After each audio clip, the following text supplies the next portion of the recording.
یہ درگاہ ہمارا جوائن کتا بلال فیروز آئیے مزید تفصیلات ضرور جی بالکل آج صبح جو ہے یہ ہولناک واقعہ پیش آیا جہاں پر زوب ٹو کوئٹہ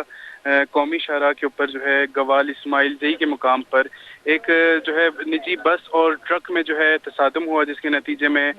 جو بس ہے وہ روڈ سے نیچے گر گئی اور اس نتیجے میں جو ہے 13 افراد زخمی ہوئے ہیں، جن میں جو ہے 4 جو ہے خواتین بھی شامل ہیں اور اب تک جو ہے کوئی جانی نقصان کی اطلاعات سامنے نہیں آئی ہیں۔ موقع پر جو ہے ایمرجنسی رسپانس ٹیم نے فوری طور پر پہنچ کر جو ہے جو زخمی ہیں ان کو طبی امداد دینے کے بعد جو ہے قریبی جو ہے ہاسپٹل منتقل کر دیا گیا ہے۔ جی شکریہ بلال فیروز ہمیں تفصیلات سے آگاہ کرنے کے لیے۔ ایک افسوسناک ویل قومی شاہراہ گوال اسماعیل زئی دمگا مسافر بس آگو ٹرک کا ڈھکوار تک ویلا سے مسافر ٹپی بتگا ٹپیا نہ طبی کم کے واسطہ ریسکیو ٹیم ویل جا حسرت کگ اور ٹپیا نہ طبی کم ہم داتا